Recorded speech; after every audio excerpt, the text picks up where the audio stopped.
కార్యక్రమంలో మిత్రుడు సురేష్ గారు, సీనియర్ జర్నలిస్ట్ శ్రీధర్ గారు, బాలకృష్ణ గారు, గంగాధర్ గారు, ఉదయలక్ష్మి గారు, ఒకరికి విచ్చేసినటువంటి మా స్థానిక కార్పొరేటర్ డాక్టర్ సురేఖ గారు, మా బీజేపీ నాయకుడు కృష్ణ గారు, అందరికీ కూడా పేరు పేరు నమస్కరిస్తూ ముందుగా ఈరోజు మహిళా దినోత్సవం సందర్భంగా ఇక్కడ అవార్డ్స్ పొందినటువంటి ఒక మహిళలందరికీ కూడా నా తరపు నుంచి పేరు పేరున నమస్కరిస్తూ వారికి శుభాకాంక్షలు, అభినందనలు తెలుపుతా ఉన్నాను.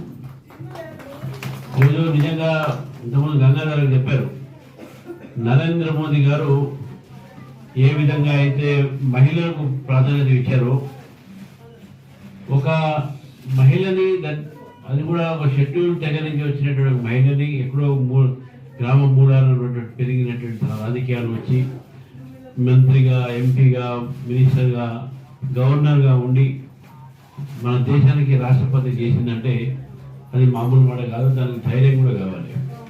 అంతేకాకుండా ఈరోజు మహిళలకు 33% చట్టసభలో రిజర్వేషన్ తీసుకువచ్చింది. బిల్ అయింది, రేపు మాపు అమలు పరుస్తారు. సెన్సస్ వెళ్ళిపోతుంది, ఆ సెన్సస్ తర్వాత డీలిమిటేషన్ అవుతుంది. డీలిమిటేషన్ తర్వాత మహిళలకు 33% రిజర్వేషన్స్ ఇటు అసెంబ్లీలో ఇటు పార్లమెంట్లో పెరిగిపోతా ఉన్నాయి. కాబట్టి ఇంత పెద్ద నిర్ణయం ఎవరు కూడా, ఏ పార్టీ కూడా, ఏ వ్యక్తి కూడా చేయలేకపోయారు. దానికి మహిళా లోకం అంతా కూడా నరేంద్ర మోదీ గారికి ఈరోజు ప్రతి ఒక్కరు కూడా వాళ్ళని అభినందిస్తున్నారు. ఇంతకుముందు చాలా మంది మాట్లాడారు నరేంద్ర మోదీ గారు చేసినటువంటి చాలా గొప్ప విషయాలు. అంతేకాదు, ఇప్పుడు వారు అన్నారు వికలాంగులు కాదు, దివ్యాంగులు అని చెప్పేసి పేరు ఇచ్చినటువంటి వ్యక్తి ఈరోజు నరేంద్ర మోదీ గారు.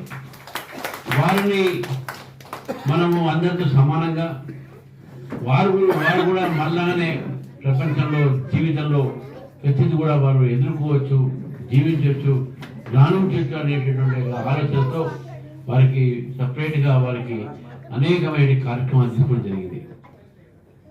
వారు అన్నట్టు చట్టసభలో తప్పకుండా దివ్యాంగులకు సంబంధించినటువంటి ఒక ఏదైతే పెన్షన్స్ ఉన్నాయో రావట్లేదు, నాకు కూడా తెలుసు.